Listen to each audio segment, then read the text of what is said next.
लहरीघाट विधानसभा क्षेत्र के कांग्रेस प्रत्याशी और विधायक डॉक्टर आसिफ मोहम्मद नजर के लिए उलमाओं की सामूहिक दुआ। मोरी गांव जिला के 53 नंबर लहरीघाट विधानसभा क्षेत्र के विधायक डॉक्टर आसिफ मोहम्मद नजर के उल्लूबारी स्थित आवास पर रात्रि में हजारों की संख्या में उलेमा उपस्थित हुए।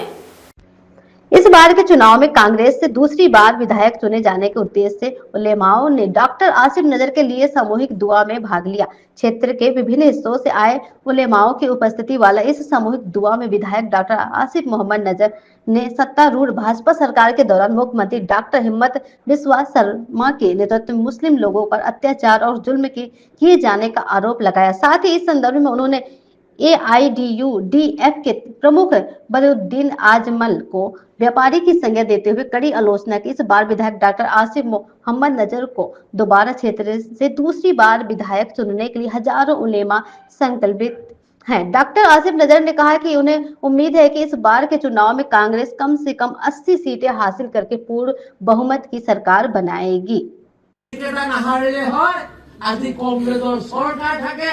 আৰু আমাৰ মানুহৰ পৰা এই হাৰাশাস্তি নহল হয়।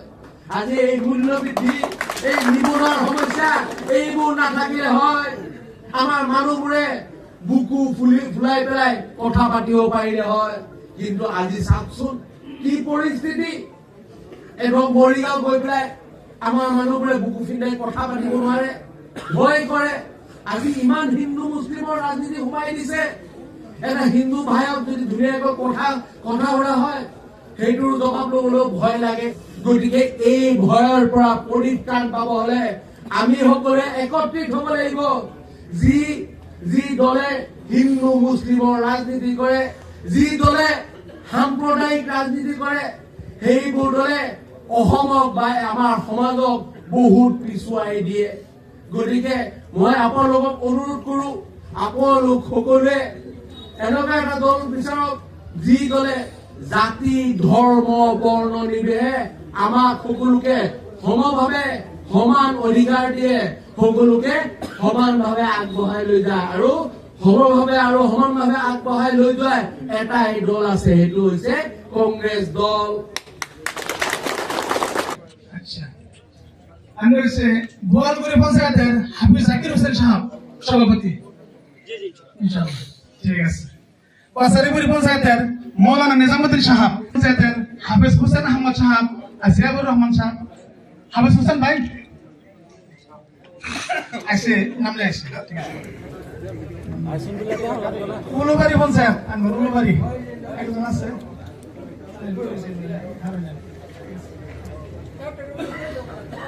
মেঘা তেলিপুরি পঞ্চায়েত মৌলানা ইমান আলী ভাই। হ্যাঁ ঠিক আছে। রাজাঘাট পঞ্চায়েত ভাই কারণ একটু রাজাঘাট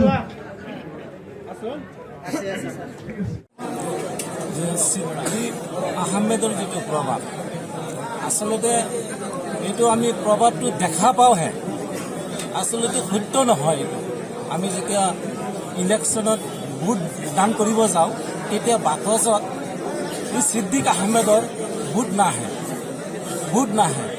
আচলতে কংগ্ৰেছৰ ভোটহে আহে, কংগ্ৰেছৰ ভোটহে আহে। সেইকাৰণে আমাৰ যিমান UDFৰ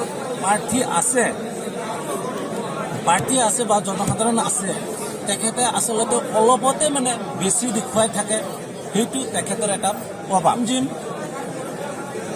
তঞ্জিম উলামা হতৰ এইটো যিটো সংগঠন, তেখেত আমাৰ লাহৰীঘাট সমষ্টিত যিমান মৌলানা কাৰী হাফিজ এই সকলোৱে একত্ৰিত হৈ আসিফ নজৰৰ কাৰণে দোৱা কৰিলে আৰু যাতে বিপুল ভোটত জয় হ'ব পাৰে তাৰ কাৰণে দোৱা কৰিছে। আৰু আগন্তুক ইলেকশ্যনত যে বিপুল ভোটে পাছ কৰিব এইটো নিশ্চিত হৈ গ'ল। আৰু আমি দেখা পাইছোঁ যে আচলতে আসিফ নজৰৰ যি ভোট আছে বা পাব, কংগ্ৰেছত যি ভোট পাব, এইটো বিপুল ভোটত জয় হ'ব বুলি আমি নিশ্চিত প্ৰদান কৰিব পাৰি। আচলতে বদৰুদ্দিন আজমল আমাৰ ৰক্ষাকৰ্তা হ'ব নোৱাৰে। আমাৰ ৰক্ষাকৰ্তা হ'ল আল্লাহ। কিন্তু আমাৰ ৰাইজে যিবিলাকে মানে অলপ নজনা বাবদ নিজৰ মনত লৈ লৈছে যে বদৰুদ্দিনে আমাক ৰক্ষা কৰিব পাৰে। এইটো নহয়, আমাৰ ৰক্ষা কৰা মালিক হ'ল আল্লাহ। আৰু আমাৰ লাহৰীঘাট সমষ্টিত যে আমাৰ আসিফ নেজাৰ আগত MLA আছিল আৰু বৰ্তমানো MLA হ'ব আৰু আগন্তুক মিনিষ্টাৰ হোৱাৰ এটা চান্স আছে আৰু আমাৰ উন্নত দিশত যাব বুলি এইটো আশা কৰিব পাৰি। কিছুদিন আগৰ পৰা সকলো মৌলানা কাৰীসকলে মোক যোগাযোগ কৰি আছিলে। তেখেতসকলে কৈ আছিলে যে আগন্তুক দিনত আমাৰ অসমৰ যি পৰিস্থিতি, যি ধৰণে চাৰিওফালে এটা হিন্দু মুছলিমৰ ৰাজনীতি চলি আছে, সাম্প্ৰদায়িক বিদ্বেষ বিয়পাই আছে বিজেপিয়ে, আৰু যি ধৰণে AIODF দলে বিজেপিৰ বি টিম হৈ কাম কৰি আছে, বিজেপিয়ে যি ধৰণে AIODFৰ পৰা অক্সিজেন লৈ আছে, এই কথাবোৰ তেখেতসকলে বুজি পাইছে। আৰু তেখেতসকলে নিজেই মোক ক'লে যে তেখেতসকলে আহি পেলাই এনেকৈ একগোট হ'ব আৰু একগোট হৈ পেলাই বিজেপি আৰু AIODF দল যে এটা মুদ্ৰাৰ ইপিঠি এই কথাটো ৰাইজক জনাব। আৰু তাৰ কাৰণে তেখেতসকলে আজি মোৰ বাসগৃহত আহি উপস্থিত হৈছে। আৰু মই তেখেতসকলক ধন্যবাদ জ্ঞাপন কৰিছোঁ যে হাজাৰ হাজাৰ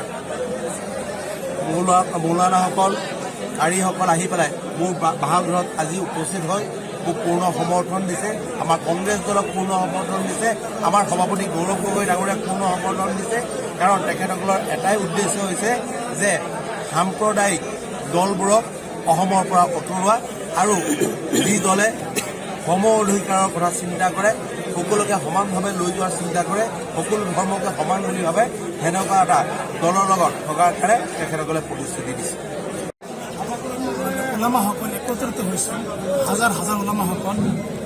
আজি আমি ওলামাসকলে লাহৰীঘাট সমষ্টি কংগ্ৰেছৰ প্ৰাৰ্থী আসিফ মহম্মদ নাজাৰক আমি পূৰ্ণ সমৰ্থন জনাইছোঁ।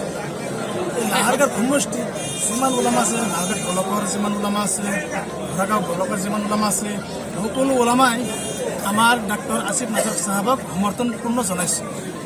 এতিয়া আমাৰ ওলামাসকলক সমৰ্থন জনাইছে। এতিয়া লাহোৰবাসী ৰাইজক আমি ওলামাসকলৰ তৰফৰ পৰা অনুৰোধ জনাওঁ যাতে এইবাৰ কোনো ভুল পথত নাযায়, কোনো দলত বিভ্ৰান্তি নহয়।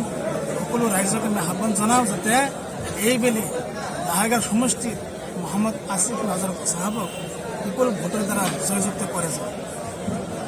আৰু আমি লাহৰীঘাট সমষ্টিত বৰ্তমান যিমান ওলামা আছে, আজি আপোনালোকে দেখিছে হাজাৰ হাজাৰ ওলামাসকল ইয়াত মজুত আছে। সকলো ওলামাহে প্ৰতিজ্ঞা কৰিছে আজিৰ পৰা আমি সকলো ওলামায়ে আসিফ নাজাৰক চাহাবৰ লগত থাকিম আৰু তেখেতকে ভোট দিম। এতিয়া আমি লাহৰীঘাট সমষ্টিবাসী ৰাইজক অনুৰোধ জনাওঁ, সকলো ভাই ভনী, মা ভনী, খালা সকলোকে মই অনুৰোধ জনাওঁ যাতে আমাৰ লাহৰীঘাট সমষ্টিত ডাক্তৰ আসিফ নাজাৰক চাহাবক বিপুল ভোট দি বা জয়যুক্ত কৰে।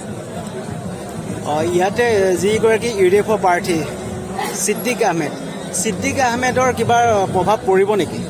এই আপোনালোকে দেখিছে, যোৱাবেলি যেতিয়া ইলেকশ্যন হৈছিলে, ছিদ্দিক আহমেদ যেতিয়া মানে ট্ৰেক্টৰ ছবিত খেলিছিলে, হাজাৰ হাজাৰ মানুহ তেখেতে লাগি আছিলে, গছৰ পাতাও গৈছিলে। ছিদ্দিক আহমেদ জিকিছেনে?